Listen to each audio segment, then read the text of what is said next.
This episode is brought to you by Tanmay Shah. That's me. Best way to support this show is by sharing this with your friends and dropping a comment and review on YouTube, Apple Podcasts, and Spotify. You can become my patron and a sponsor. That's not all. You can buy Rocklaz merchandise and NFTs and much more. See all the links in description for details. Rocklaz Radio. Rocklaz. Rocklaz. Rocklaz. Rocklaz. Rocklaz. Rocklaz. Rocklaz Radio with Tanmay, Shah. Hello, everybody. Welcome to another episode of Rocklaz Radio. On today's show, we are going to the heart of Africa, Chad, and joining us is Hamid Khayar Omar Defala or Hamid. Should we call Hamid or Khayar? What do you want us to call you? Hamid, yeah. Hamid. Okay. Hamid is the co-founder and CEO of Chad Innovations Hub. He is he's a Mandela Washington Fellow of 2016. He's the general manager and general manager of National Digital Transition Agency. Hamid has over 5 years of experience in various fields of IT sector and in teaching in particular. Chad Innovations, his company, aims to strengthen the economic empowerment of young people through social entrepreneurship, innovation, and leadership. And the goal for development is inclusive, wealth creating, and an innovative community. Hamid holds a master's degree in computer applications from Bangalore University here in India and a certificate of business and entrepreneurship from the University of Texas in Austin. Hamid, welcome to the show. How are you doing today? Thank you for inviting me. I'm doing good. So you seem to be connecting Africa, not just Africa, but the whole world through your initiatives. I saw a couple of your videos going to conferences and talking about it. Even the recent video on the Israeli news. So that's amazing. Yeah, this is my main role. Is to showcase or to link Chad to the world and the world to Chad also. Amazing. There's so many of us. Like, I usually have good knowledge of geography, but I didn't really know countries in Africa that well. So glad we are getting to talk about Chad. Let's talk about you first. What inspired you to start creating this Chad Innovations Hub? Again, thank you for inviting me, and I'm really happy to be here. And I, when I was a little bit younger, I always tell my mom, like, when I finish my high school and for studying, I will go abroad and I will never come back to Chad. And then I went to Senegal. I did a 4-year degree in Senegal, in West Africa, like the other side of Africa. And then from there, I was looking for where to do kind of my higher study, my master degrees. And I thought about, China, because I read a lot about books about China. And the main book, it's about, they said, when China awakened, I think the giant awakened or something like this, lorsque la Chine se réveillera, le monde tremblera. Donc, it's saying, when the China awaken, the world will shiver or something like this. That's the translation. So I was looking for a little bit of China, and I read a lot about it, and then I couldn't find a similarity between Africans and Chinese and what China is doing and what Africans are doing. And so I said, okay, let me look for in India. And then I saw a video the TV, and it's speaking about Bangalore city, the Silicon Valley of India, and what is happening as companies, US companies are being localized there. and the master degree, the engineering degrees, and so on and so forth. So I said, okay, let's focus on the city of Bangalore to see what can we do, And then I was looking for it, and I found some friends, friend of friends, but Chadian, but living in Saudi Arabia, and they are taking courses in Hyderabad. And they said, yeah, yeah. So I was like in touch with them, and they told me like, yeah, Hyderabad is a good city and saying like that. And I said, no, I saw in the TV, it's Bangalore, the Silicon Valley. I want to be in the Silicon Valley. And they said, like, it's not far away from things. You can go on the weekend and this. I said, no, I want to go to Bangalore.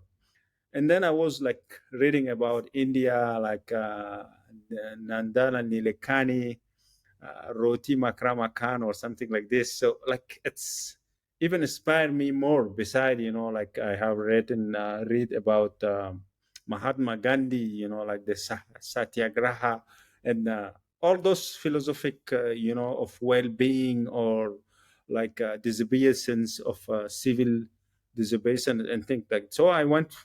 That took me to Bangalore, and then during my time in Bangalore, I was like, I can say the most beautiful time of my youth. Like I was a hardcore couch surfer.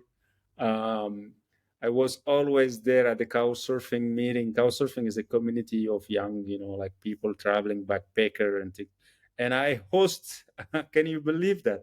I host most of my people when I was in India, more than I'm back home, but I cannot get. But when I was in India, I always say like, if you want to have an African experience in India, you are welcome to my place.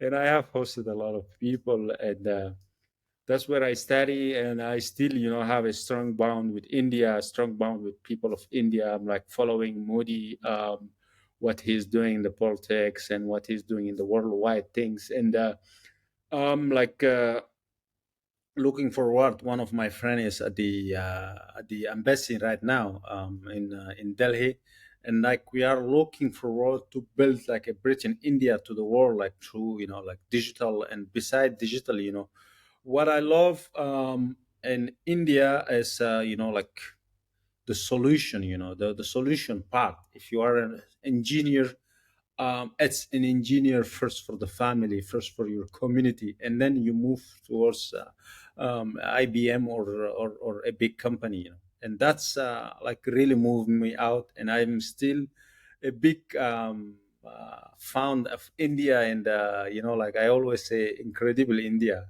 and Mother India. Wow, that's beautiful. We have so many people from Africa who come here and study. So in the later in the questions we ask this as a signature question. What is your impression about India? So what is your impression about India if you had to define in one line?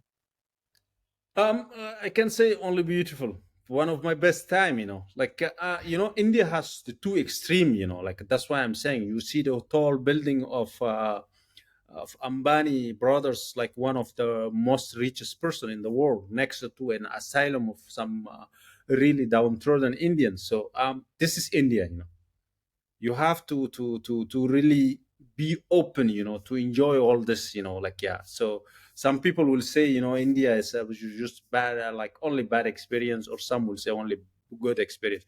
For me, India is just an experience, like there is bad, there is good, but you don't have to focus on the bad, like focus on the good side. And it was really beautiful, like Gokarna, and I think the magic mushroom, the magic mushroom. Like we went somewhere, I think in Uti or somewhere, I don't remember. Like yeah, so we went looking for mushroom, So and like with this friend, you like have toured a lot in Saji, India. yeah, yeah, Saji, and he will tell you, whatever. Like I found something, he will say, no, this is a toxic one. And I say, fuck up, man. Whatever you are like looking for it is similar to mine, but for you is good, and for me is always toxic. This is not fair. And like we love about it, and that's a the Hmm. beautiful memory of India. I still have it. That's nice. It brings back to old memories. So then you said that you would never come back to Chad, but you went to US. And then what inspired you to create the Chad Innovation Hub? Yeah, like during this time in India, like yeah, usually like as a young person, like I felt in love with a lady, Franzi, who's a German. She took me to. We went back to Germany together, kind of. And during my time in Germany, whatever, like I'm with the family together, like they were very nice, very cool. I really love it. But once I'm alone in the transport, when I'm alone like going to sit somewhere to work, or when I'm like, I always say like, if chat was like this, when I like touch a button of elevator, like I say, why not chat is not like this? So it's still like two Hamid are fighting. The one who's saying like, you have to go and build your country, you have to go and so I decide to go back to chat. And then during my time here, like I was volunteer at the University of N'Djamena, like teaching multimedia and how to use like internet. And so like it was really interesting to see that there is so many things that you can provide to those young people. And then I decided, at the beginning to just like have a placement thing. Like I will say, hey, Shah, where are you? Have a good friend. One of my students, he has this, is good in communication.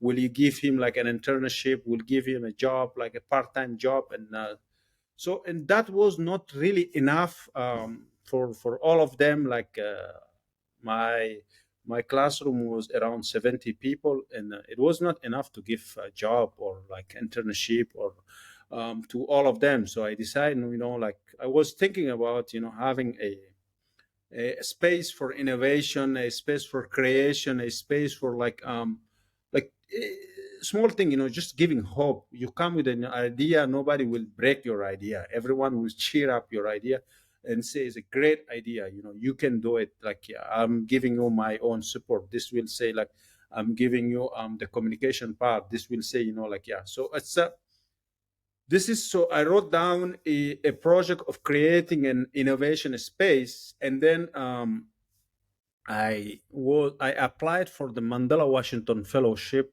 who's part of the Young African Leader Initiative by the President Obama, like as like selecting of young African that will come to United States to hone their skill on entrepreneurship, innovation, I think politics and energy or something like this. And then like I was select for the interview. I went to the embassy and I was like, yeah, I said, this is my project. I want to learn how an incubator is working. I want to work with startup. I want to learn, how a business plan is made, how, like a business canvas to, like to structure it. And then, like, yeah, they accepted me. I went to the University of Texas. Like, this is where I did a business and entrepreneurship. I was in that track. And then, yeah, I learned during that time. I was in Capital Factory, which is one of the biggest incubator in the United States. And I did what we call it personal development experience. So kind of an internship of 2 months, I think, with the Global Innovation Gathering at Washington, at New York, I think, in Washington D.C. So it's like the Global Innovation Gathering has their office inside the 1776, was also one of the biggest incubator and kind of a happening place for young people in the United States. So there I learned like how to, like to develop your own space, how to sustain, how to make it happen, how to link to investor, how to, like yeah. And this is I came back home and I decided to launch such innovation. Before launching it, I submit again for the Mandela Washington Reciprocal Exchange, and that brought two Americans that I met during my fellowship, and then like they helped me on the ground with my community of young people from all over Chad, like to have a what we call a Chad Innovation Summit. It was one of the best, I think, summit, and that's give as a punch, announcing Chad innovation. And that's the whole history why like I'm in Chad and why I create this NGO as a non-for-profit. It's just to supporting and giving hope to young people in Chad. Beautiful. From an investor's point of view, somebody wants to donate to the NGO. How would you explain the business plan of Chad Innovation? Child innovation is simply like supporting young people on the ground with the innovative idea to solve local challenges. So it's that's the main, like solving local challenges through innovation with the youth. Can you give an example or two of what achievements Uh, have students done? yeah, of course, of course. For example, we have Bebe. Bebe is a girl like she study. She's a computer engineering, and she built a platform for like fighting against gender-based violence. So it's a space for gathering all the documentation or the law bills regarding the women, and it's a place where young or any woman can come and find an attentive ear, and like she will find something to direct her towards like finding a solution to her challenges. The second example I'm giving, like it's when the late president, like the president of Chad, he went, like we had rebel, I think in 2021, and April 21, 2021, and he went there after like his election after 30 years of power, and then he went for a fight and he died in the battle. And then like the internet, like social medias, and it start like spreading a false message, false like yeah.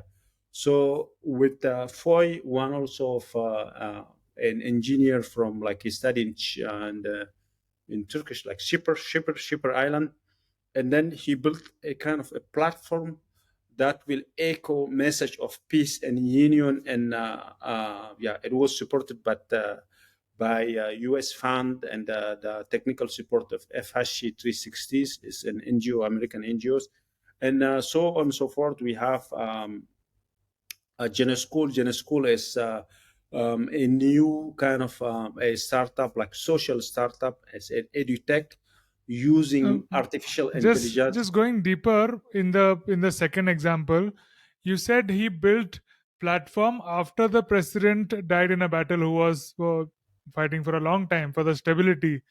So what do you mean by platform? Is it a website? And if it's a website, what does the website do? Or are Yeah. these gadgets? Or what Mhm. what Yeah, what is the it's a platform? web. Yeah, yeah. It's basically like he went with Steam, like to make small videos of like a normal Chadian that doesn't care about the politician, like a normal Chadian, like a woman in a market, like somebody who's working in the field, someone who's in agriculture, and he make a lot of videos of those and asking them why is peace important or something like, and he recorded like through the phone, and then they built a website where they gather all this information, and it's a way of communicating. What is the beauty of this is they didn't stop there, because if you stop at the internet, it's not enough. Chat is not covering the internet. Is only, I think, 20% of the coverage of the internet. So it's not that. So the innovation they had was they were using like a traditional channel of sending across the message. So they translate a lot of message in the local languages of those peoples, and they went broadcasting them inside the market. There are local market like every week, 1 day market, and they went there. So they can like be close to the nomadic people, the one who doesn't speak French or English, or doesn't know how to use computer or a smartphone. So that's the main thing. And it was a small thing, like a small gesture we did, but it's made a big in terms of communication, and that's made that realized that chat has been shown, and now chat innovation is part of the civic tech and innovation network, the African network of the civic tech. Yes, I was coming to the next to the civic tech, but before going there, they went to those tribals and they showed the videos on a screen. Is that what you're saying they did, or they recorded their videos? Some they recorded, but to broadcast, like they use inside the market, inside the market there is one space where people sell music sometimes. Hey, this is my USB, I need this kind of music, this is my phone, please, I need the Shah Rukh Khan song in my ringertone, help me. There is some space like this in any market of Chad, locally. And then they went there to give this kind of peace and union and example of people speaking like something, and then some they will broadcast them inside the market during the market time, so people Hmm. can, I'm doing my market, but I listen to what the radio or what the video casting is showing, kind of. Hmm. Very interesting. And the third example you gave was using AI. So what was that? Yeah, like this is as a new young guy, so he studied like recently in Cameroon, and he was using the artificial intelligence to answer question. He used chatbot, it's also a, maybe in India it's not an innovation, or maybe worldwide it's not a big deal, but in Chad it's a really big deal, because we are struggling with education, we are struggling with things, and if you can find a space giving answer to question of students is a good idea. So that's the general school, and I think they went to GTEx. GTEx is one of the Africa, I think, global gathering of startuppers, and he went there to showcase also what he has done in Chad. So what was the problem you were solving? Um, Here is education. Here is fighting against gender violence things, and Okay. there is about holding on the peace, because it's very Hmm. fragile. Chad is in transition, and we want peace to prosper. We want peace to talk to those kind of person like you. We want people in the world to know what is happening in Chad, and how can they support us, or what are yeah. Absolutely. That's why I wanted to talk to you, because the world doesn't usually come across what is happening there. So Mm. with this podcast, I want to document each and every country, and it's like a movie, right? Your life's movie, and what's happening in Chad, and bringing that and getting people aware about it, and to know to tie up, and they could even come there to travel. So that's the purpose here. You mentioned you love civic tech. So what do you mean by civic tech? You know, like I study in India. I did an MCA, Master of Computer Application. But in my mindset, I never I read about civic tech, but I never thought that I can build like platform. I can link things to solve challenges. So I when I was in the United States, I met a guy who was one of the four under 30, Alberto Altamirano, and he was from Texas, and he was at that time like the founder of City Flag. City Flag was just a platform and an application that um, normally people use to make a when there is a hole on the road, that will take a picture, and they will geolocalize, and they send it to the mayor of the city, and the mayor of the city will have their database. So I was like amazed by this, and I said, like, this doesn't need a lot of money. I have the skill, I know how to do it, I can do it, like I have the people who has the skill. It just a way of maybe involving the government with us, or like the mayor of the city, and solving those challenges. So I came back with this idea, and then since then I'm like into it. I want to find a solution. I want to, like, right now, for example, Chad is in transition. The government organized what, like after the president died, there was a military who took over, and after the military, there was a national dialogues that all the kind of people from civil society, politicians, rebels, they gather together, they decide, on what will be the next chapter, and they had some resolution. And right now we are building a kind of a platform that will hold all this resolution. Is going to be a one place for the national dialogue resolution and the recommendation from this Chadian gathering, and then we are going to use this dashboard to represent, that those people who doesn't want to be too much deeper into a statistic. We're going to show them a nice picture or a nice things like, hey, this is in terms of national dialogue safe security. The government is working in this 24 month. Now we are in the 20 month, and they are like 80 here, 80%. They touch it in the security. Here in the youth, they said like we are going to do this. They touch only 40%.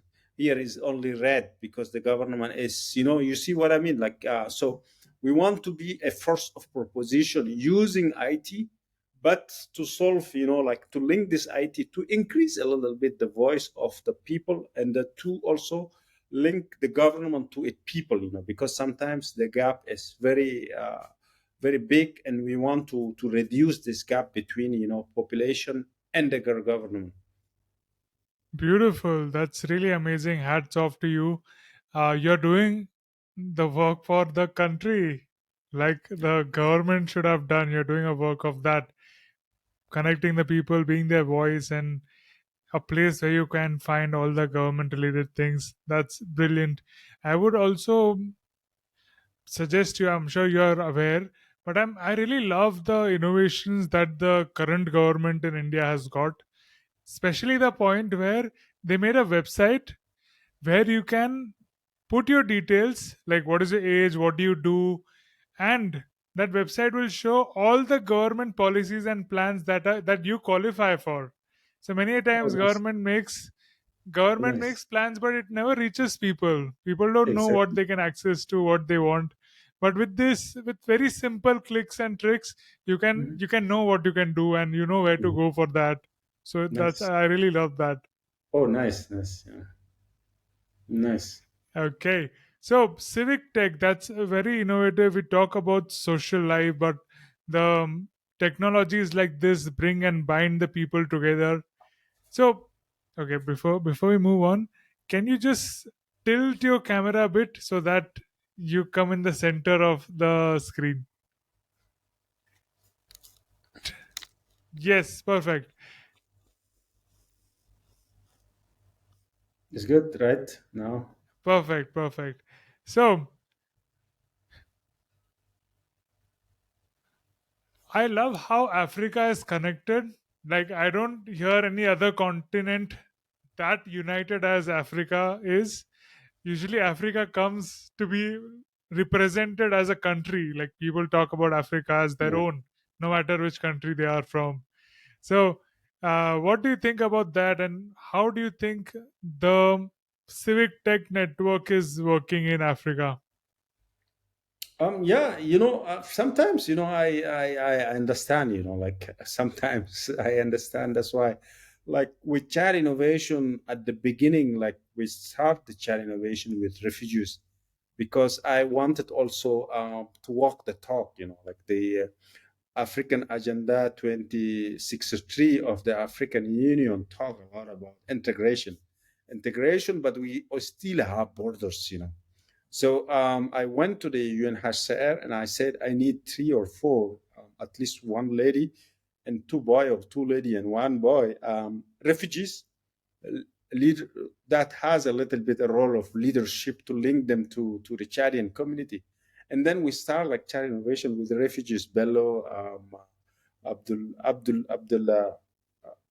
Khader, like Bello is here, and the other one is went to Canada, I think, through the program of the UNHCR, like United Nations Refugee, I think, Council or something like this. So the idea, of Africa United is a good idea. I like it and I support it. Yeah. But sometimes, Europe, when we say Europe, it's France. It's say we are from France, so we would like also to always like make a difference. Chad is Chad, Cameroon is Cameroon, Nigeria is Nigeria, Sudan is Sudan, and now Sudan also is too, like South Sudan and Sudan, like Libya and Chad. Is right in the middle of those countries. Like the Central African Republic down, up north is the Libya, and We'll see that on the map. Let yeah, me, yeah, yeah. as we are It's talking just about it. Yeah. yeah, just in the middle of Africa, and yeah, I believe like civic and technology is Britain, the gap, and as this I think this guy who's written the world is flat, like we can use technology to Britain, all what we now have. Now I'm sharing my experience through your radio and through technology to the world, and like with civic tech, we can also Britain the gap between like people and their government sometimes, because we have two sides. Those are sometimes scared from those, and those are also like don't believe in those. How can like we have a middle ground, and civic tech as the best way to have a middle ground, and sometimes even avoid like some wrongdoing, like yeah. You can have just a platform for you to have their opinion on what is happening in Chad and in the world, without being like on the striking on the road, stopping, maybe breaking some rules, and maybe like army or police will shoot on them. So we can use digital. I give my opinion and I'm safe in my home, like yeah. So that's also a way of I believe civic tech can help us, like do this easily. Absolutely. That will be so nice to see this come and open up. I believe India and Africa, many of the use cases can be used in each other's place. Like we are having a lot of innovations that come even from the rural villages or areas that can be that they might not be related to internet or web technology, but farming or some tech in transportation there, which is very very smart. uh, they're I mean doing things low tech, like without technology. I'll give you an example. There's a defibrillator you need, like to to restart somebody's Hmm. heart. There is an Hmm. electrical device that you need to I know. put in the chest Hmm. so that the people, that's called defibrillator. But for that you need Hmm. a lot of electricity, and that's available only in hospitals. So these guys invented a defibrillator which works with hand crank. Like you can spin the crank and then you can generate electricity, so that is portable, that can be used anywhere.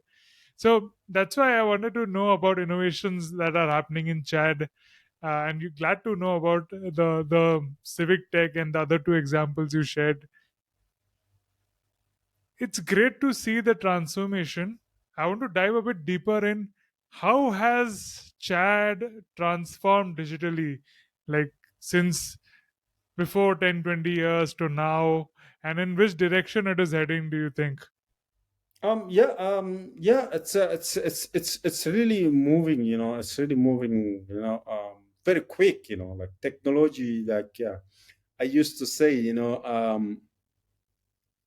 government or us, we don't have a choice. If they don't develop, if the government or Chadian society doesn't develop like solution to internet, Cameroonian are going to take over, Sudanese are going to take over.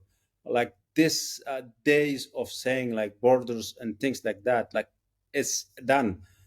So I believe the government has a right policy towards like developing internet, developing, giving people access to digital, trying to decrease a little bit of the price of internet, even though it's a little bit expensive, because we are a landlocked country, and sometimes I said like we have to go far with the internet.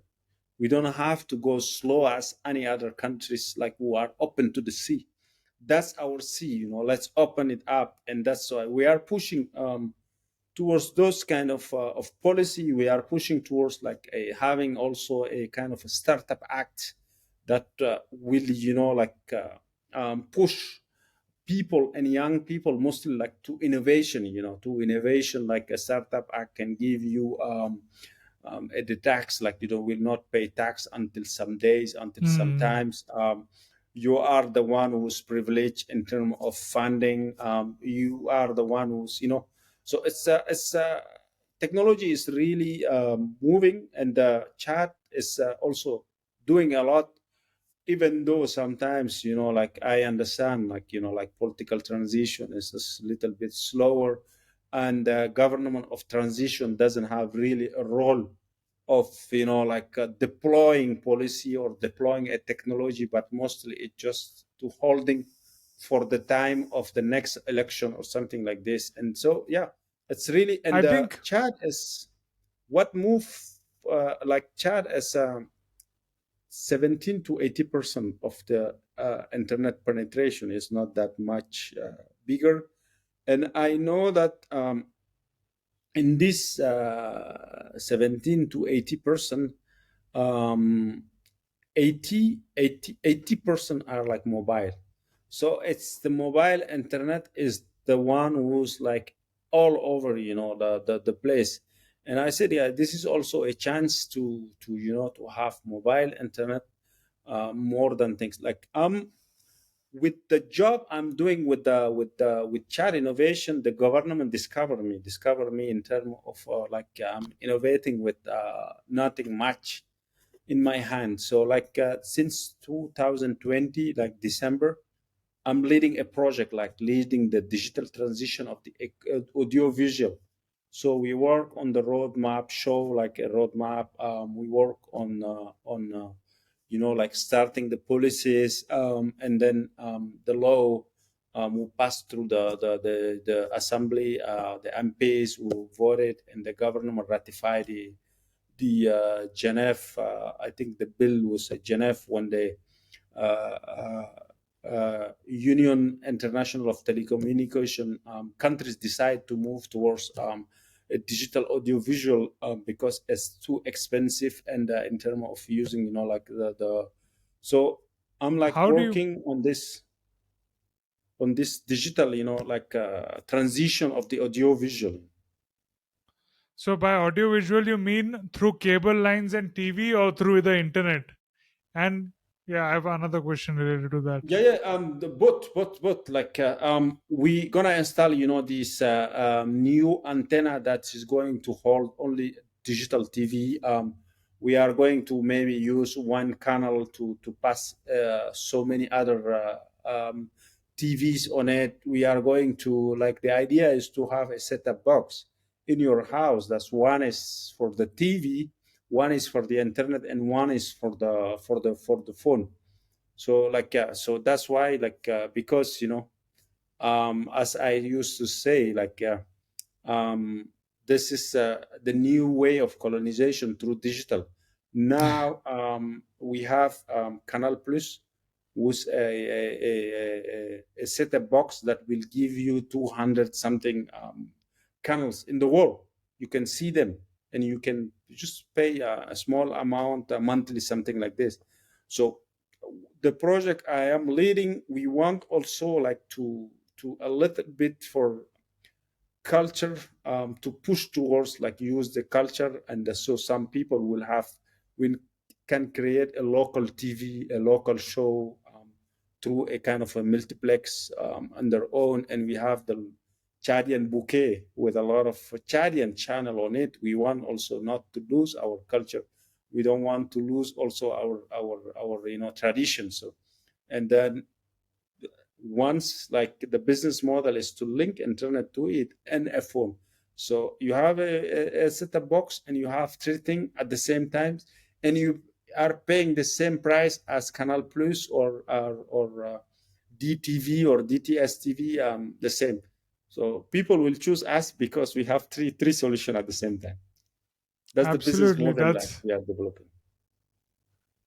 that's amazing. I mean, just giving the access of internet and making it more affordable and cheaper that gives people, that brings out creativity. I've seen many people in Nigeria I've spoken to, they have created their own movies just with a camera and these things, and like everything is possible. You just need to provide them with internet. And I think what Elon Musk is doing with Starlink and providing the satellite TV, so it can come directly. You don't need to put cables and all that. So something like that, but with more affordable rates. That is very expensive right now, the Starlink internet. So maybe you can convince the government to send one satellite just for Chad and just for its internet. Yeah, exactly, Geosynchronous satellite just for chat exactly, and internet. exactly, exactly. No, interesting. Amazing. You mentioned you love SDG artist. So what does SDG mean? Um, I'm working, striving toward the sustainable development goals. Okay, sustainable Yeah, development so that's goals. why like I'm an artist of the sustainable development goals. So working towards that, striving, supporting anything like in order to reach the sustainable development goal in Chad. Got it. Awesome. You have been teacher for so many years, and you like to work for the national development and civic tech. As a teacher, what do you think has been the best method for teaching and for students to learn and grasp things? Yeah, like the click to really have a declic in the mindset of the young people, like yeah, it's a and then like once like I used to tell my students, like first day it's what is the illiterate of the century. That's it, like the illiterate of the century. I wrote it and I sit down and I need explanation. And like they will start, bargaining, giving explanation from the dictionary, what I know. And I tell them like I'm not stupid to come to teach you. I know the definition. I want you also, anyone, to have his own definition. And until we came to a point that if you don't know how to use a computer and if you don't know English, you are an illiterate. And I say in the classroom, you are illiterate. And they will look at me and I say, no, it's not my definition. It's a worldwide definition. And we agree. Are we agreeing? When they agree, and then I say, okay. So it's a teacher must or should, like make a shift in the mindset of the students, when I meet some of my students, some are working, they never use sometimes internet. And also I said, if you want to be in my list of students, use internet to reach me. And some they don't understand this. Sometimes I don't explain. And I say, internet.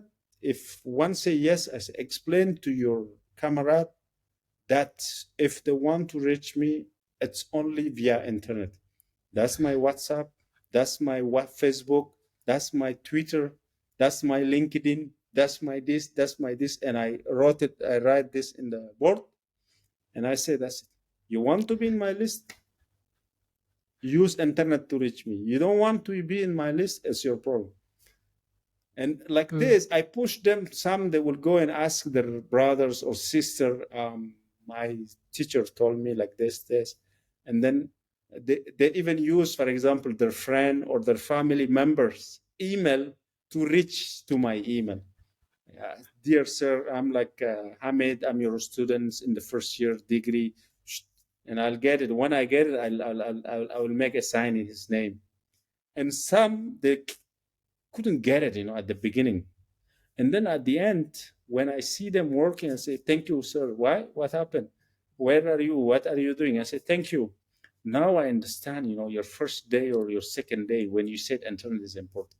And so all of us, we should, go to teach willingly, not because there is nothing to do, not there is because I'm bored, I'm going to teach, but when you are willing to shape people, you are willing to make a declic, and that's the best teacher, like to to have they click in the mindset of the young people Beautiful. to to do things. Igniting the minds. When I look back at my time to study, just like you said, that's a brilliant method to let students think. Like when they start thinking, the brain wakes up sort of to it becomes receptive to what the next information is going to come. Like from the college or school times, whenever teacher asked us to tell an example or have a discussion, I remember those till now instead of just a one way lecture. Like so yeah, that's amazing. Glad you shared with us today. And even the internet idea, brilliant. I mean, how do you're giving your IDs and net connection to so many students? How are you able to reply to all of them? Yeah, I'm connected. I'm really connected, and like really, the idea is to push towards like people know how to use a computer, how to understand that what is the importance of internet. So sometimes, like I will, if you don't know, I will tell you, use your friend, or your friend can teach you to reach me out, and it's Hmm. best like that. And sometimes I So will give responsibility to a group of 10 people, one chief, 10 people, one chief, and he will be in charge of the other. it's learning by doing, and I mean that works the best. That really Mhm. works the best. And this is a good time to transition and talk about chat. So I'm going to pull Google Earth and show our audience and talk about chat. So this is where we are going today, guys.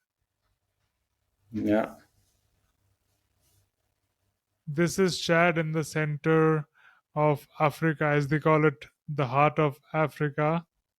But they also call it the dead heart of Africa. We need to talk about that because it's landlocked, and Hmm. yeah, I need to know why that is called. But yeah, these are the neighboring countries that he was mentioning. How do you pronounce the name of the capital? N'Djamena. N'Djamena. N'Djamena. Okay. N'Djamena is like in the local Arabic, it means like we are resting, because Sad been through a lot of troubles and war, and I think that's why the former president like name it in Jamena. It means like we are resting. Hmm. And I think this is the Lake Chad, which the Yeah, country this is is. named after. Mhm. Very interesting. So, what do you love the most about your country? The desert, the Sahara Desert up north is very beautiful.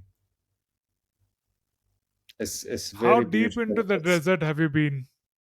I've been to Farah. Farah, you see Farah? Extreme, yeah, Farah.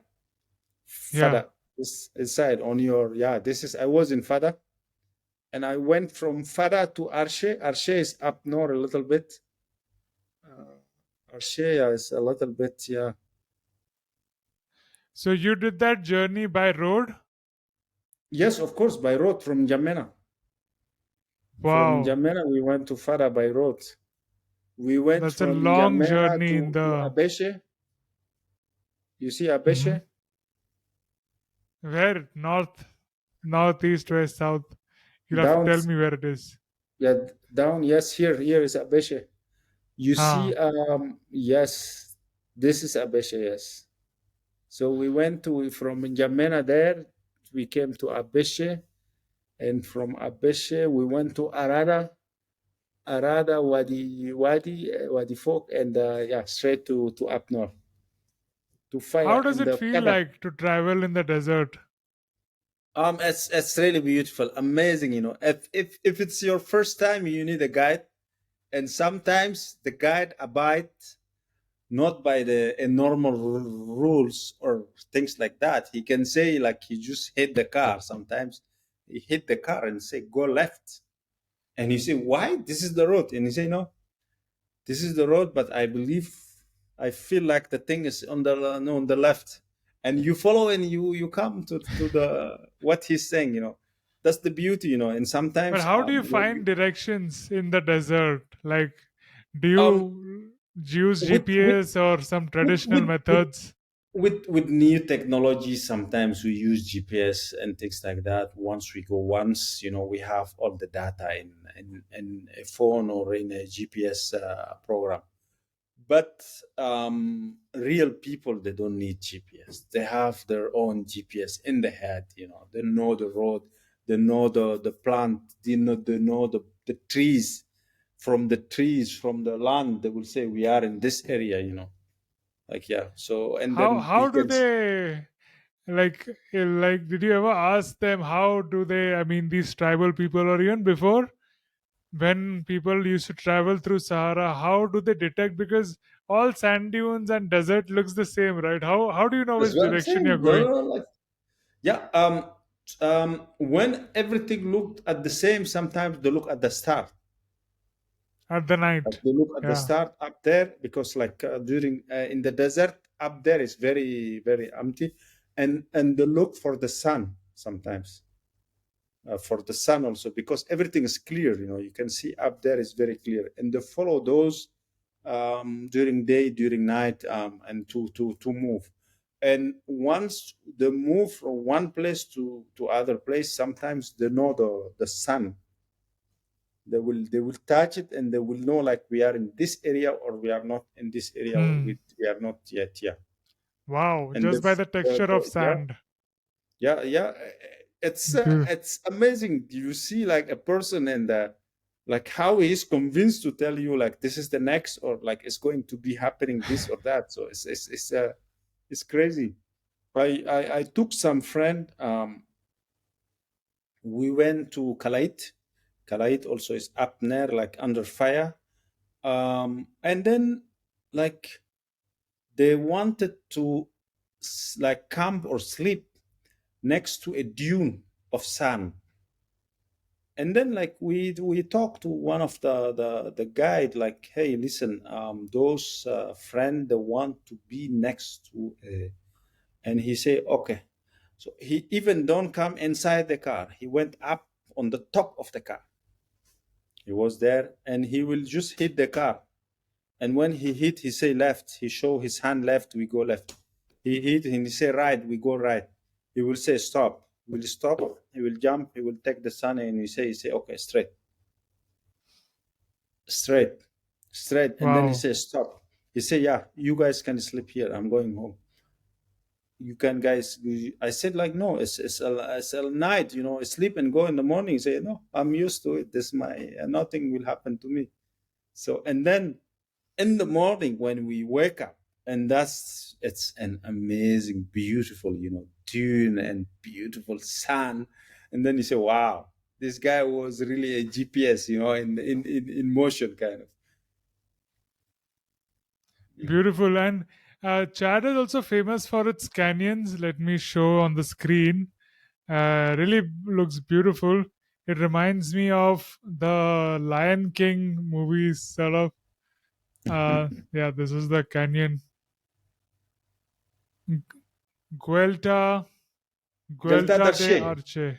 Arshe, Yes. I went there also. This is part of they call it Chadian Paleocene. During the Paleolithic, or in the ancient time, the desert used to be a lake, a huge lake Chad. Like, the lake Chad now is just shrinking. And this Galta Darshes, as when the big sea shrinked, some went to the lake Chad now, and one went under the mountain. And under this mountain, there are crocodiles.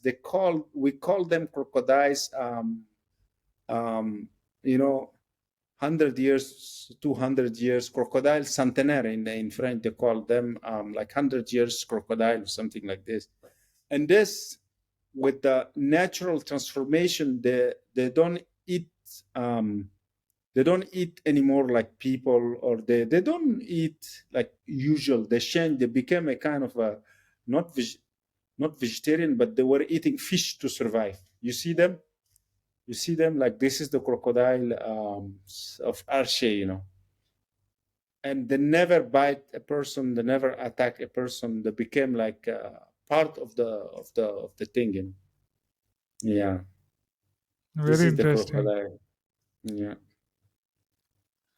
So exactly. another This is question: how do these people in the desert know where to find water, and how much water do they carry? uh, like little or nothing, but they know where to carry, where to find water. It's they are like a special people, I can say. They don't carry a bottle of water like walk with it unless they are going far. And even their home is like, for example, a dad and a son. Um, when the between their house is 4 or 5 kilometers. So it's I can you can see the house of the dad or the family, but it's a five, 2, 3, 5 kilometers sometimes. And in this movement, they don't carry water in. They don't carry water. Yeah, I don't see them like carrying a lot of water, and So they are they used to staying thirsty for a long time. exactly like their body like became a habit of Hmm. not having a lot of water. But traditionally, without plastic, what is the traditional way of carrying water in the desert?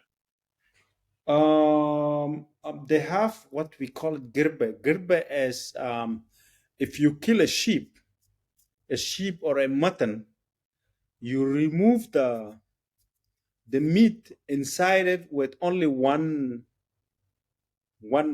part, and then this part is going to be the where you put the water on it. You understand me? Like they have a special way of and this girbe, we call it girbe. This is where you carry water on it. So you'll see in the in the in the in Can you spell the it? I'll pull up the image for it. girbe. How do you spell Like girpe? girbe is girbe, uh, C for G cat or G U for goat? G for good. Okay. G for good, I think. G for good. Like this is the way like they carry water. So it's a the remove the meat from an animal without the what we call this the they remove only They one side of, like maybe they will cut one leg, and in this leg they remove a little bit, a little bit, a little bit until like they empty the the things, and then they will carry water from this. So and I then got when it. the I understood. yeah. Hmm.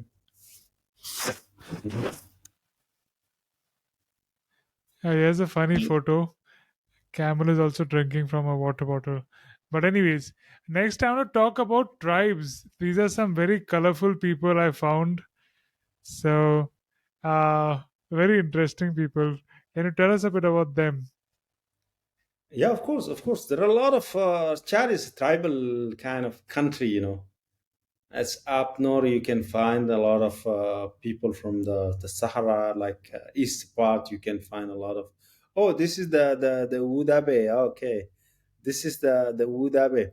This is also a kind of a an African people. They are all over the Sahara. You can find them in Senegal. You can find them in Ethiopia. And here, like I think there is a festival. They organize a festival, and during this festival, it's not the woman who will be like beautiful or something, but the man will be beautiful, and the women will choose their man. That's the particularity of those people. Here, like you see, you have to show your teeth, that your tooth that is white and beautiful, and see you have to to wear your thing, and then the girl who likes you will come and choose you. So then they marry. Yeah, then you can get married. Yes, yes. You see, like you have to show your eyes that is white. You see that your tooth that is white, and you have to It's to very be like, interesting. They make the lips black so I that know, it contrasts and makes the teeth look more white. look more beautiful. Yeah, exactly. This is the even I like remember watching it's in it's Nat Geo once.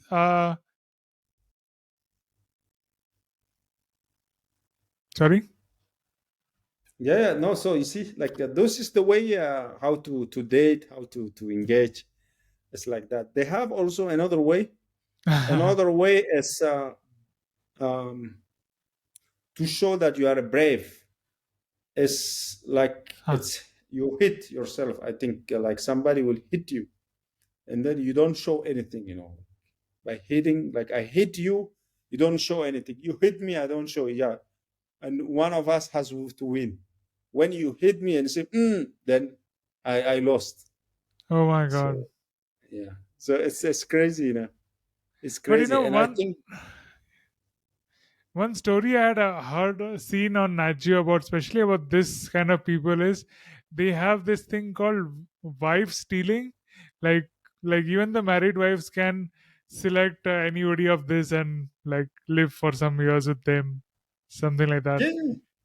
yeah, well, it's a little bit different kind of culture, I can say. Yeah. Because of globalization and internet, everything is becoming standardized. But when you go to these people who are still not connected to the internet, you find so much diversity in culture and religion and what is okay and what is not okay. I really love those aspects about uh, the And different places and the culture they have. So it's beautiful to mhm. see these. No, exactly. No, it's beautiful. It's beautiful, and those people you can find them all over Africa. It's very interesting. They call them like the real Africans because they are all over this country, and yeah. So if they are real Africans, what are you? Yeah, sometimes, sometimes, because they are the only one who doesn't have a nationality. They can be Chadian, they can be Turks, they can be Ah, Senegalese, they can be like Guinean, they can be they can Malian, they travel can be, anywhere yeah. without Like passport. I had a friend when I was a student in Senegal. He invited me for a gathering of the people. And then when I came inside it's a huge place. And then when I came, the secretary general of the organization is a friend of my dad. So he's the one who was the leader of the community of those people, like from all over. And I say, yeah, this is, I know this guy. This is my uncle. And he say, how can, are you also like from this tribe? I said, no, I'm not from this tribe. And why are you saying it's uncle? But I know him, he's from Chad. And he said, yes, I told you, like we are from all Africa. So So, yeah. do you identify in your tribe, or what does your tribe do these days? Or the whole tribe has become advanced? Not the whole tribe. Of course, we still having some people, like yeah, we still have some people behind. Like I'm from a nomadic tribe, my like I'm like from the Arabic groups in Chad. And inside this Arabic group, my clan is a clan of they call it Beni Halba. Beni Halba is people who are living across Chad and Sudan. So I have family in Sudan, I have family in Chad, I have family a little bit in Central African Republic also. So yeah, some of my family, some of my cousin, like direct cousin, are still behind camels. What we call camels here is the dromedary, the What do you the call camels there? the dromedaries. The dromedaries, the camel who having one boss, not the two. They call it dromedaries, because Dromedaries. the two is the two is only for a cold climate. He cannot Hmm. survive like strong things. So and the one was having one, it can survive the strong heat, strong weather can. Yeah. Actually, those double ones I've just seen maybe in China or in the cold deserts of Tibet or something like that. So, next question is, what is one thing that you would like to change about your country? Um, in my country, if I want to change something, let me think about it. It's gonna be the like we need really development. We really need development, like the ecosystem of development. Like a country, like other country, like I can develop my business without having a lot of troubles. I can, travel without troubles. Yeah, yeah. This is the main aims and the main hope, like that my country will be like other country one day. So, would you like to become the prime minister or president someday? I used to say like I don't want to be much in charge, but I want to be part of the thing. Hmm. Like I want to Because, advise innovation, entrepreneurship, because I have seen value on that in country like India, like United States. Like so how can we leverage on that in a country like us? We can do a jump rope and like move far away, and this young people without hope, through entrepreneurship and innovation, we give them hope. We will occupy them, like to be a source of developing the economy.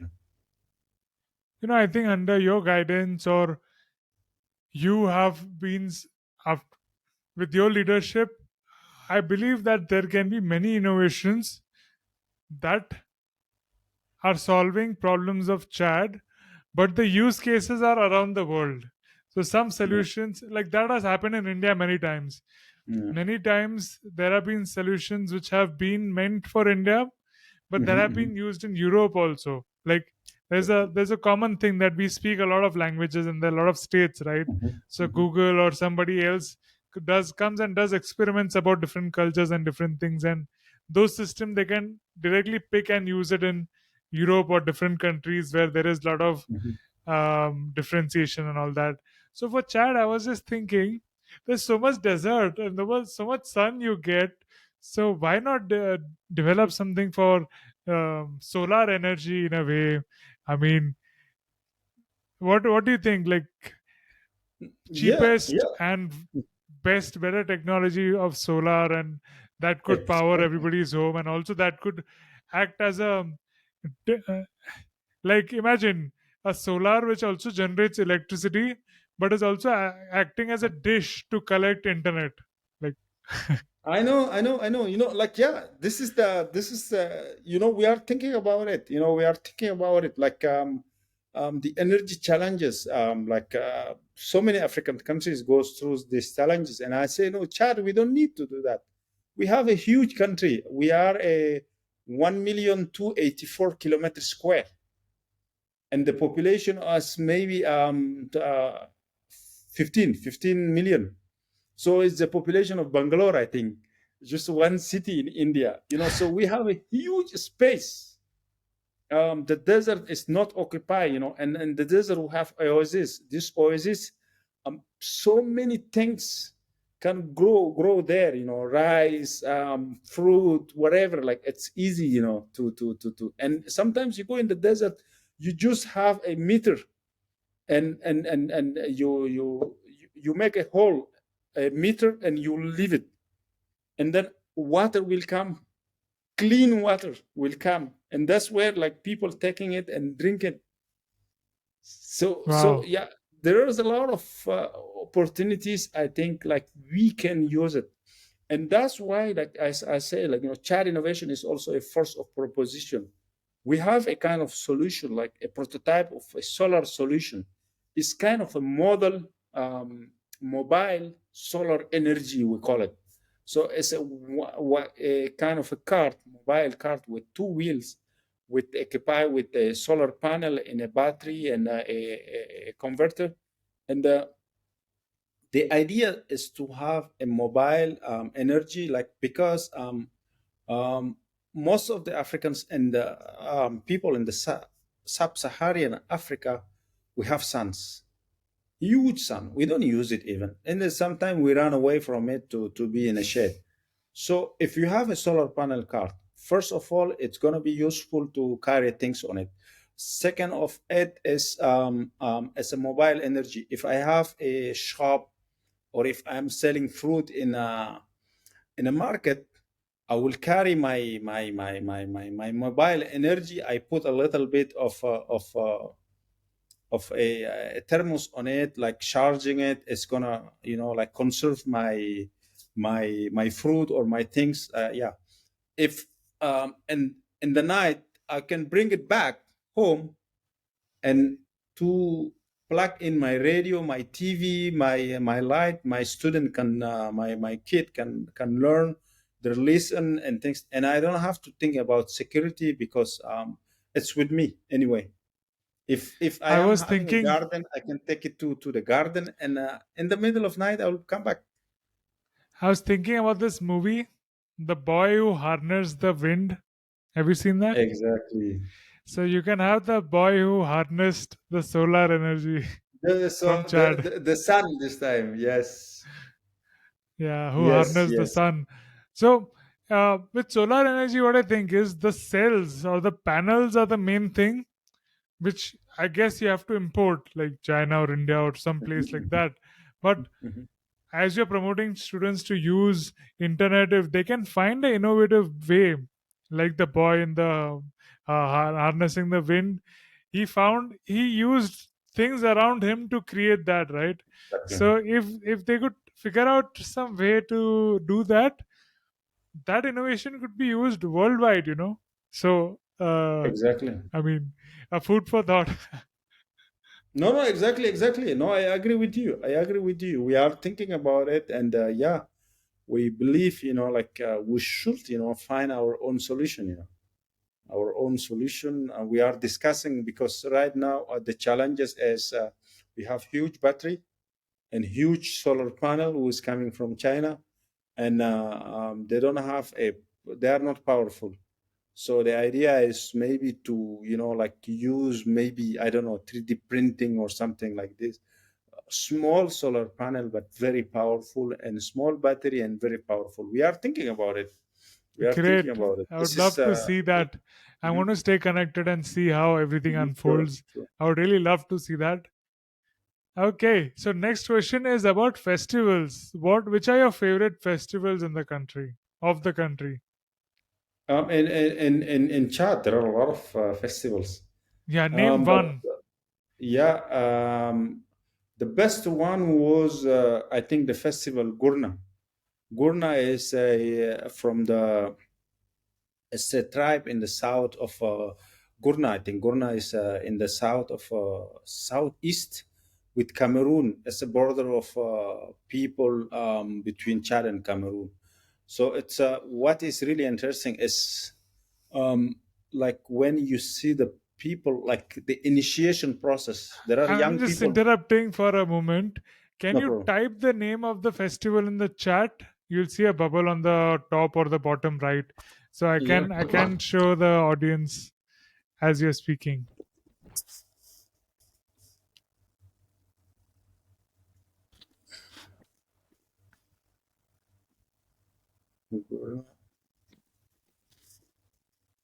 Okay, got it.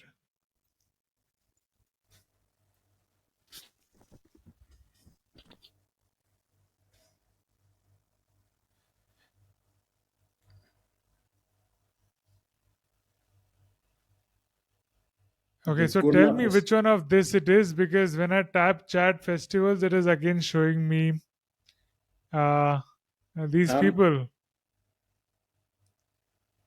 I think it's a little bit, yeah.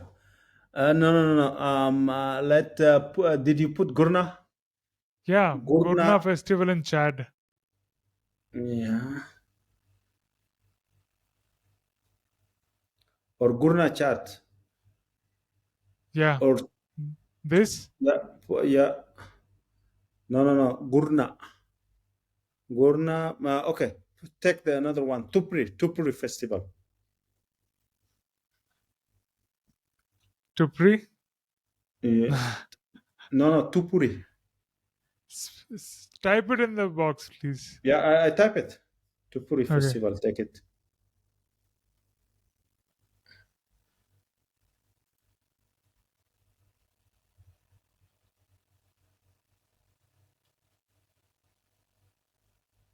Ah,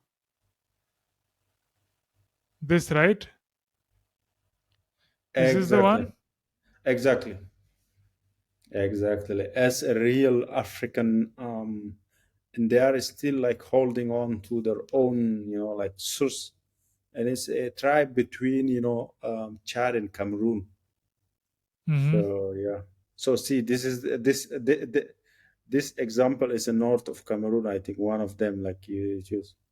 This is the festival Gurna. Gurna is a real African, and those people mostly are went through the process of initiation. If you are not initiated, if you are not, yeah, they took you for a month or 2 months in the forest. If you are not initiated, even though if you became minister or like 60-year old, you don't have the right to speak. You don't have the right to speak with them. So it's an interesting culture. And So, what do you mean by initiation? What exactly happens in initiation initiation? is a process, like they call it a process of being a man. So they're gonna take you for a month or 2 months, I think, in the middle of the forest. You're gonna stay there, camping there, talking there, just like nothing with the city. And then when you come out from this, they call you, yeah, you are a man. So Yeah, like, I was learning djembe in school, so mhm, they mhm. had specific rhythms for initiation. So that's some songs and Of initiation course, of course, rhythms. So yeah, that yeah, brings me back to that memory. hmm But very interesting. yeah. So, what? How often do you go for these festivals, or when is the best time to visit this? Yeah, I think it's before the rainy season. I think right now is the rainy season. So sometimes it's um, December, Jan is a good. November, December, January is a good way Got it. to visit. Because it's the weather is a little bit cool. It's cooler. It's very cool. That's beautiful. What is your? Is there a special wedding ritual that happens that you know of Yeah, of course, of course, of in course. There are a Chad? lot of. It depends of the culture. For example, the North people, I sometimes they have this ritual of like breaking milk, like Indian. I think Indian also has this kind of like breaking a bowl of milk or something like this. I think Indian also. I think if I'm Yeah, they reconnecting, kick yeah. the pot. Exactly, But you have to kick the pot. They have some when you entering your honeymoon room, you have to jump. They will put a sheep. You have to jump on it or something like this. So yeah, there are a lot of. jump on the This is sheep. what I know. Yeah, yeah, you have to jump, like to have to what we call this, to cross, like to Ah, cross through. That, yeah. So yeah. There are a that's lot quite of interesting. a lot of things I don't know about it. I don't know about it. Like you So have when there are to. cultures and tribes like these, that's what we should protect, right? These cultures which are very unique.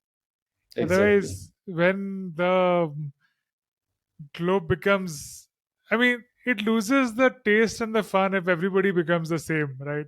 So we got to Mhm. preserve this small microcultures around the world. Exactly. Exactly. Amazing. What is your favorite food of Chad? Food of Chad is as a kind of a ragi ball. It's called ish, and the gravy is a dry meat, kind of a Can you dry type meat, it? a dry meat gravy with a kind of in India they call it the ragi ball. I think they have some ragi ball, right? A kind of a ball made from a seed of meal, the like a Can you seed of type the meal. name of that food? I'll pull it up. Yeah. So somebody can think of opening a Chad restaurant in Yeah. Europe or Yeah. something like that. Yeah, so so yeah, they made it sometimes from maize seed, and the dried, and they made the thing, so it can be from meal, meal seed and things like that. And the gravy is a meat, but dry meat. This is also is a way of an ancient time for the conservation. You see what I mean? Like to conserve. There is no electricity. So to conserve the thing, you have to dry it to the meat, so it can stay for a longer period. Yeah, this is the thing. So, and the gravy is different kind of gravy. Here I can see a lot of different kind of gravy, but you see the bowl. Yeah. You see some bowl are white, so it means they had a lot of rice or maize on them. You see some are a little bit yellow. Some has Hmm. a banana on them. You see some are a little bit also, yeah, a little bit other colors, and so it depends of what type you made it. That's very interesting. We saw this in Democratic Republic of Congo's episode also. They had made balls like this and they had with Mhm. different things. Yeah, of course, Cameroon also have it. It's mostly in Central African Republic is a little bit similar. The difference is, and even Sudan, the difference is only the gravy. The Chadian Hmm. gravy from the people from the north is close to the Sudanian. The gravy of the South people from the South is close to the Central African Republic, to Congo, to yeah. So, like we have chapati and rotis in India, which all the states have, but we have it with different curries and Mm-hmm, vegetables. So, I believe that's the ball. The balls are common in Central mm-hmm, African countries. Very interesting. mm-hmm, mm-hmm. What is a local activity that everybody must do when visiting Chad? Traveling, go to the Zakuma Park. We have an insane national park in the middle of Africa with, I think, the biggest herd of elephant. And yeah, we have a lot of others animal too, but elephant, like we are well known in that. It called it Zakuma Park. Zakuma Zakuma Park. So yeah, this is the must do. Is a middle is around, I think, Amtiman or something like this, in the middle of Chad. Yeah, Amtiman. And yeah, if you have it more time, you should go to the up north also. There is also in N'Djamena a small village called it Gawi, who's also 100 years, more than 100 years village. This is also a must do if someone is yeah. See, this is the Beautiful. Zakuma National Park. Yeah, so it's an unseen park in the middle of nowhere. Middle of nowhere. Yeah. It's beautiful, like the biggest because like the government decide to really conserve the animals, so we have an army, kind of an army fighting for them. We have buffaloes, and in Chad we don't eat buffaloes, so the buffaloes became a kind of source of food for the other carnivore animals. So you don't eat buffaloes, you leave it for the No. animals. Is that what you're Yes, saying? yes, yes, yes. Or is it considered very holy to be eaten? No. We don't eat it. We don't eat buffaloes. Yeah. Do you eat zebras or Oh no. kangaroo? Nothing. Nothing as I know. Like we eat the dromedaries, like the camels. The camel Ah, with one boss. Like this is it's well. People will love it in the north. We eat beef. We eat like sheep. We eat mutton. okay. So I want you to do one thing. Can you close your eyes for a moment? Mm-hmm. Think about your favorite memory and describe to us in your mother tongue.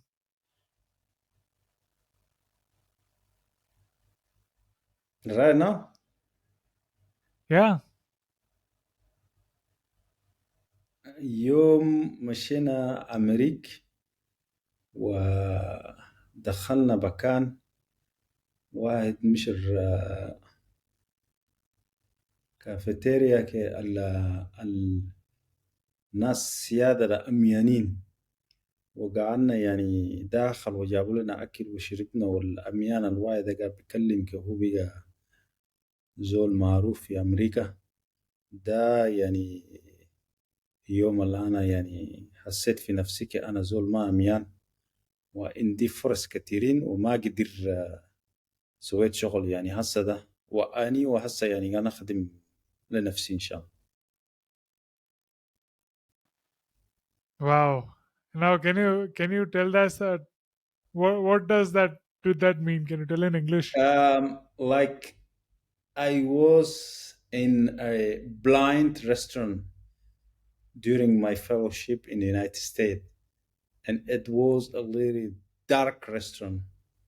And like if it's the owner and the people working are there are like all blind people, and they will take you to your place. You will sit. You will just say, "I need to go to the toilet." They can come, you know, and take you to the toilet. And then the owner was like playing guitar, and he's telling our about his life.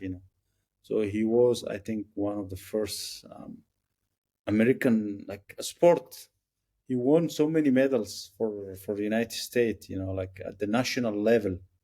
And so, like, yeah, it was amazing to see that we are all, like same. He's white, I was black, I was African, he was like Americans, I was like this and Beautiful. that.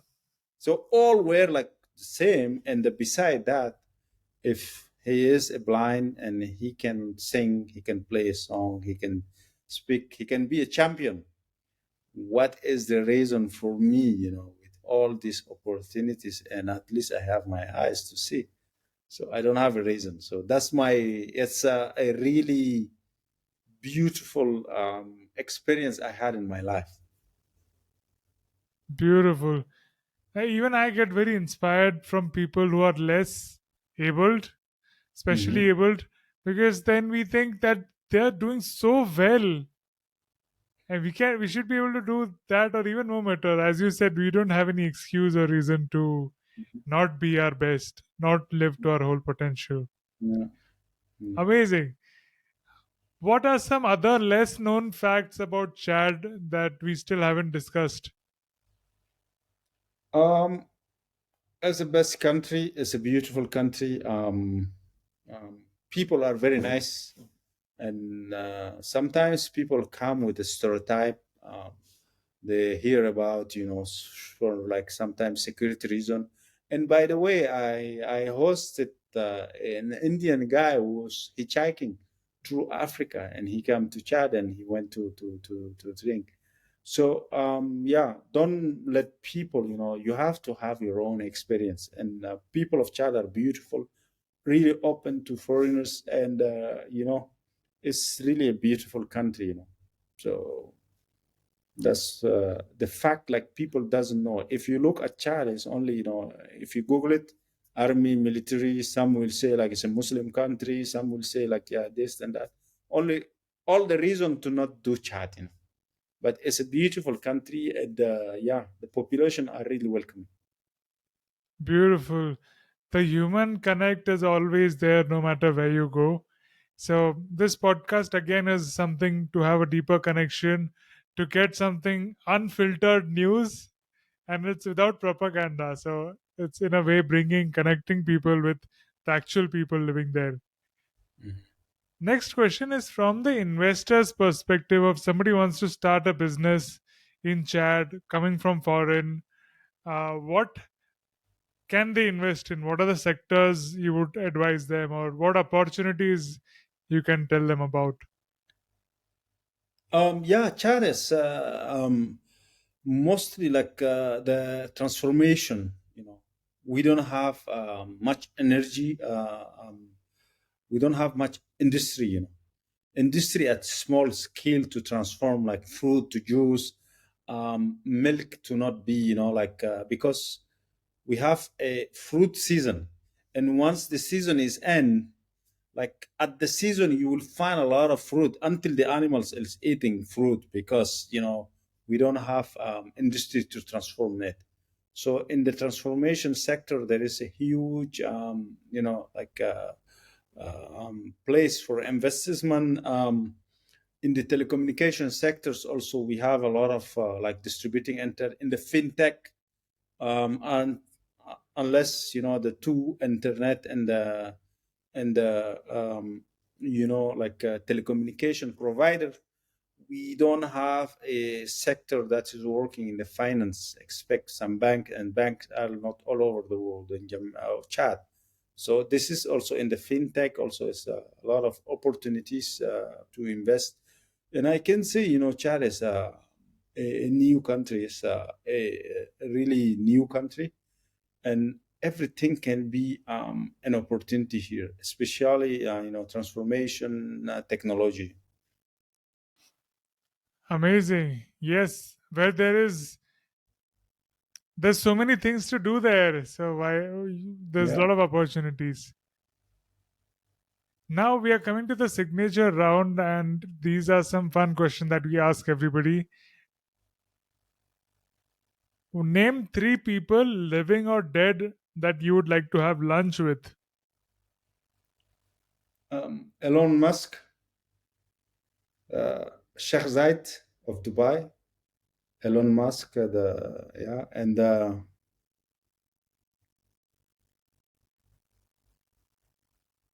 the third person,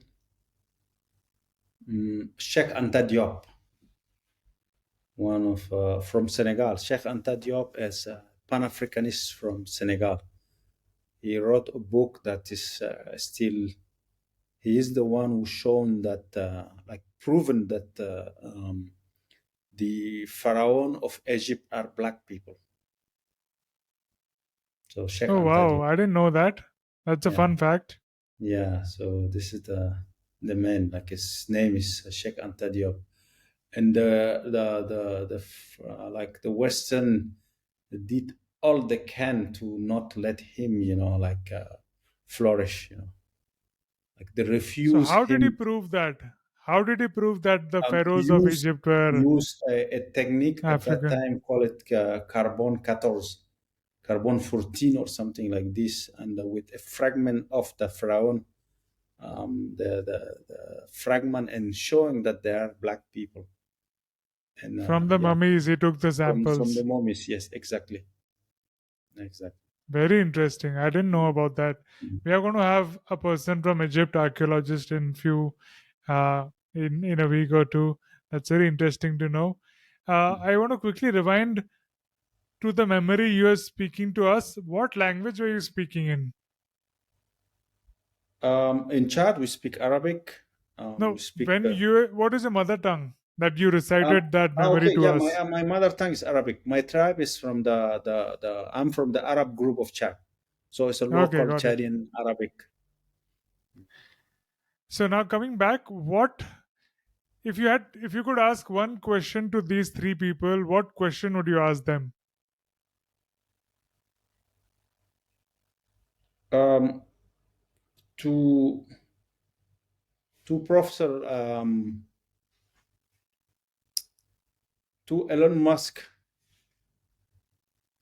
like where he's getting his, Tonis, he's a little bit really open-minded, and he's crazy. Where he's taking all this power from it, because he failed, he come, he failed. This is why he's for Professor Sheikh Anta Diop. Why he never, um, he never like adjusts himself. No, until he died, he was like, yeah, he have a small laboratory in Senegal, call it laboratory of Black African or something like this, but nothing else.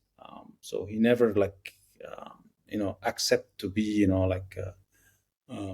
what, and so why? What is the real court? What is his willingness to stay like this? And I think I said, who's the third one? Sheikh of Dubai. Sheikh Zayed. Sheikh Zayed is, he doesn't study much, and he's the one who's structure, the development of these Emirates. And like I want to from where he get this vision of like, 30 years, I think 40 years, to develop his country, knowing that Hmm. he is a Bedouin coming from a nomadic tribe. Sure, I would love to know that answer too. The next question is how to make money. This is like find a good solution, and that never like, I used to say, if you invest really good in the like food transformation sector, and you have a good price, it will never stop, because people will never stop eating. Consumption will never stop. So that's the best way of making money, I think. Awesome. If today was the last day you lived, what do you want to be remembered for? I want to be remind for like the work I did for Chad, for my country. Like I want to be reminded that I'm a profound Chadian, and I want to serve my country. What is the most priceless gift you have ever received?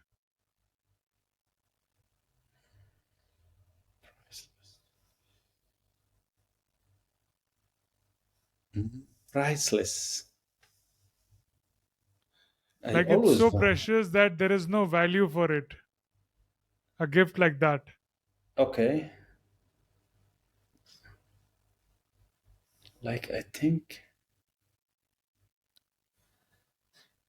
It can be an object, it can be tangible, non tangible, anything. Something that you're very thankful for. Yeah. Something that, For the support of my parents, especially my dad, is supporting me studying. My whole studying, since I think my younger age until my higher degree, I never had a scholarship. So this is the priceless gift, I think. Yeah. wow, really love that. What is one thing you cannot live without? One object. Object. I think I can live without object. No, no, no. Living, I Even can your live with. computer.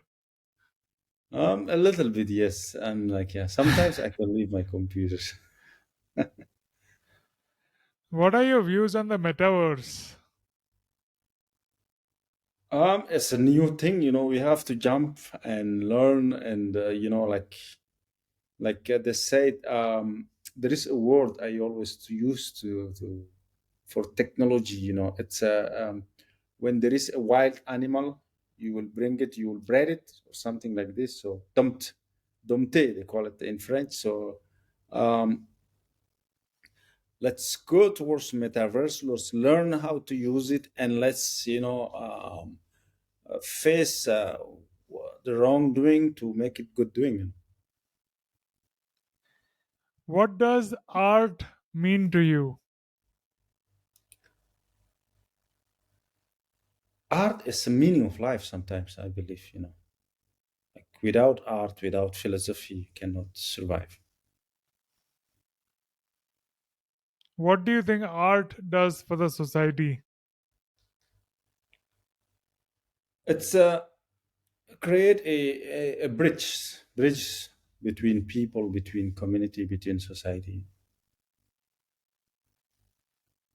What is the favorite advice you have ever received?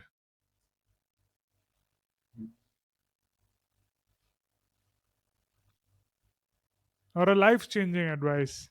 Yeah, like be in a service for Be in a people what? around.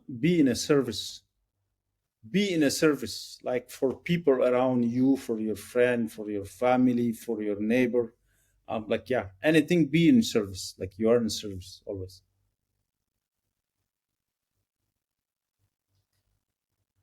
What is on your bucket list next?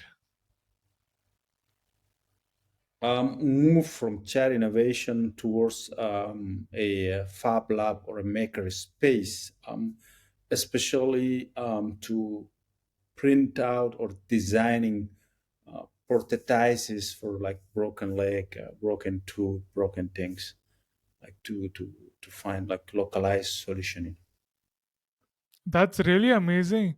I saw a Mhm. couple of videos other day where they were taking 3D scanners. Like there are these scanners, and you take photos of that person from all angles, and then they make elbow guard or plasters of that fracture Exactly. you repair, right? So it Exactly. exactly matches their structure, and Exactly. it keeps them, and it's much Exactly. better than the plaster. So you can print that in 3D. Exactly. Exactly. Yeah. That would be amazing to see. Mhm. All right. What gets you excited about the future? Technology. What is your favorite movie?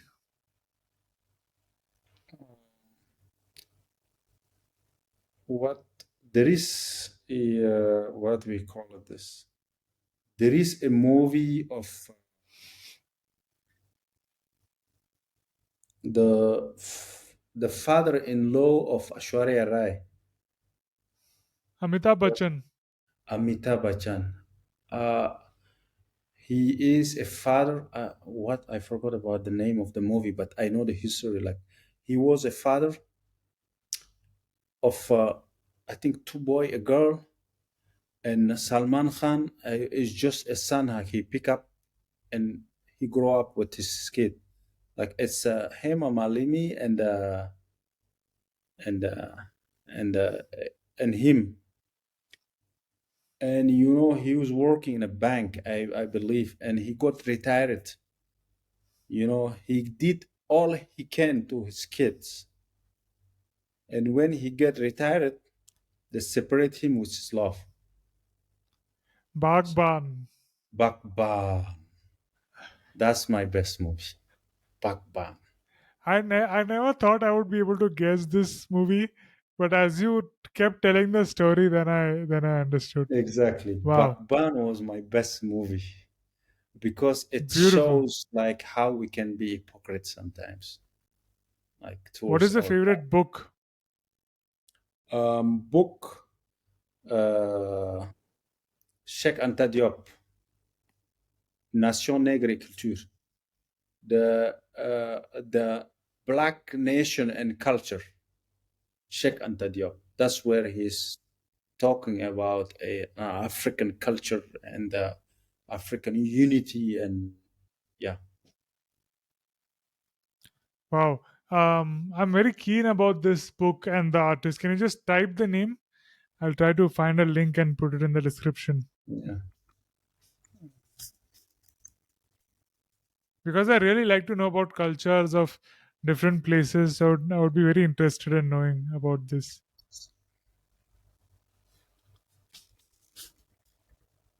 And it sounds like a French book. I hope there's a English translation. Yeah, it's an ancient book. You know, this book, when Sheikh Anta Diop finished his thesis, they refused him to for dissertation. So he made it a book, and he wrote another thesis that to be accepted as a doctor. Wow. It's very interesting. There's a film also available on it. We'll check it out. What is your favorite food? Food. I'm not really a foodie, but I like camel meat. How does it taste like? Meat Com- is good always. All right. So, would you be willing to try a vegan camel meat, like a vegetarian Of camel course, of meat? course, of course, definitely. Mm. People are actually trying to make that. So, yeah, I mean, possible. Tell me some fun facts about camel, as you love camel so much. Camel. Like I never had a real relationship with camel, but for example, my dad used to be a shepherd, and Oh, yeah, he says like camel is like a friend, like for life. You know, when you are a shepherd of them, and in your tent, like they were nomadic, so they had tent. In the tent, even if your mother or your dad is like biting you, the camel, if he's not attached, will come to see what's happening. You know, so it's a love, and if you are in danger, for example, like an animal, like you are in danger, also they will not let you be in danger. And they said, um, 20 years, if you separate from your camel, he will knows you. he'll still remember He, you. he will still remember you. This is a fun fact you told me about you. I didn't know that you are a son of a shepherd who's doing so many advanced, innovative things. Exactly. Exactly. How did that happen? A shepherd Yeah. father to a The shepherd, innovative IT no, son. the shepherd came to per accident to the city, and he studied, and he became also a teacher, and until like he became a minister. So yeah, Oh, and he came to yes, city by accident. by How did that accident. happen? Yeah, because he was telling us, he was a shepherd with his sheep, and he went somewhere, like for like looking for grass for his sheep, and then he realized one day that one of his sheep is like it just the two backward leg are moving. So when he approached, it was inside a lion mouth, and then the lion left the shepherd, and he was like coming to him, and he was having his battle. How he say he took like this, because like as a shepherd, they told them like an animal will not attack you if you are taller. So sometimes they Hmm. put the button like this to be taller. When you are taller, wild animal will never attack you. And then he was coming backward. He fell in a hole, a kind of a hole, open hole, and that saved him. And he has a dog. The dog send the sheep home, and he called like for people to take him out from this world. That's the first thing. And the second thing, um, like he went talking like, we have this. We don't have tiger, but we have this. The same tiger, but not the Indian one. The what we call this panther. Pan we call it panther in French. Like it's Leopard, panther, panther. I think panthers. Like we have panther here, and he find a baby leopard. panther. Yes, yes. Hmm. He took them, and he came to the he came to the ferik. They call it ferik, is the camping of the nomadic people. And then when his dad saw those things, he like hugged him and he cried. And he was younger, he doesn't understand anything. So his dad said, like, yeah, this leopard will attack today. So you have to get ready. So they were ready, and that's where like even his like camel also were like part of the game, like fighting for him. So the leopard came, he attacked, he took I think 2 or 3 of his sheep. Every day he's coming. So his dad said, like, because he lost his mom, he told like, this guy is going to be dying here. This is the This second time, the guy's third one. He's going to be dead here.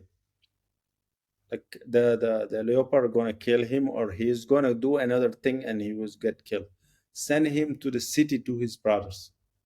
And that's the first time he was like in a car, and the car to the city. And that's how I very go. interesting. We are now like, it was like our destiny maybe to be a city boys or something like this. Beautiful. Yeah. How when he fell in the hole, how was he able to call others to get him? The dogs. The dogs went to How? the camp. No, he has a dog with him.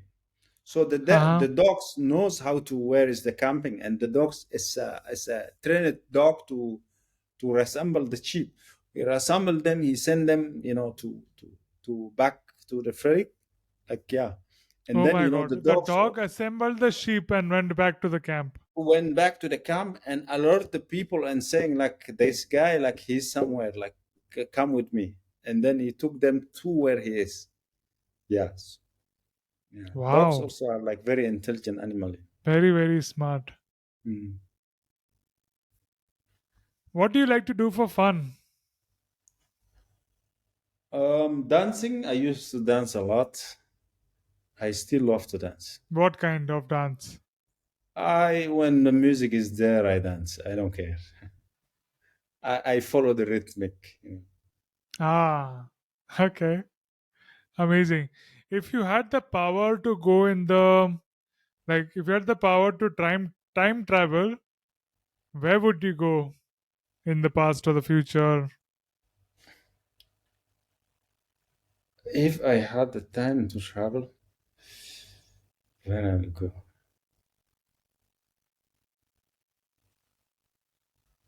Mm,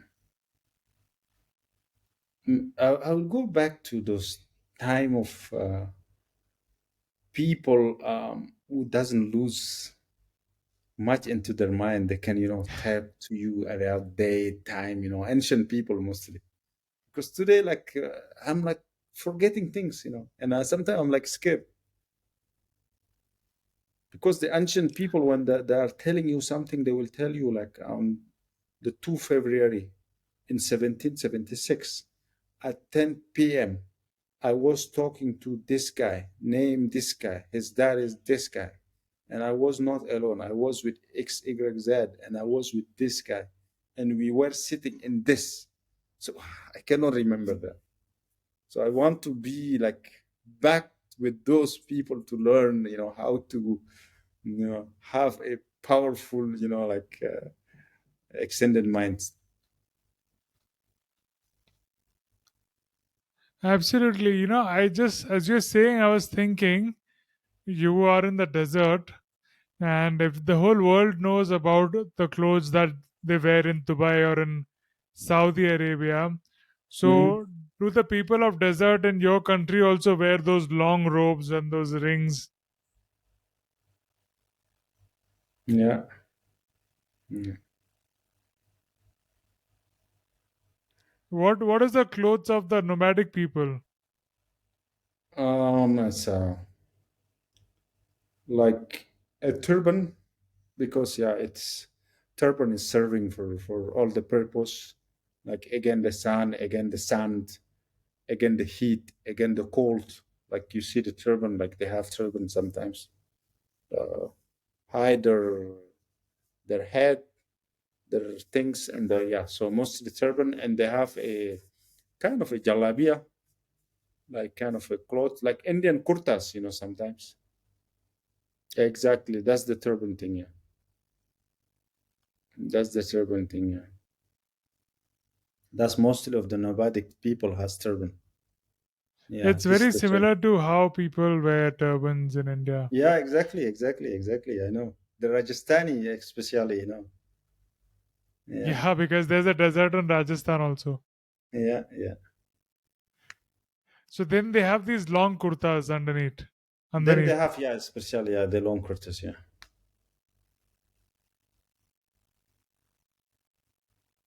Beautiful. This one. This is mostly this is the people of Mauritania.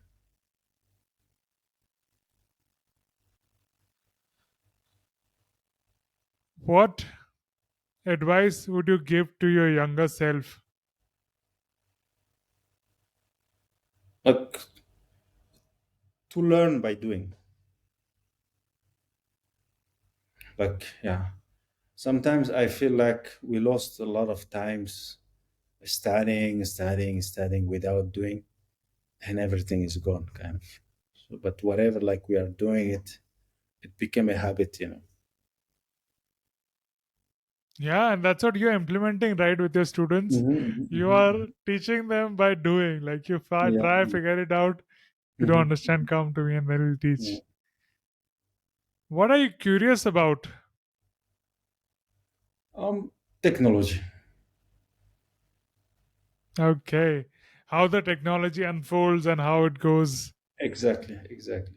And how like it's solving, like present challenges sometimes easily.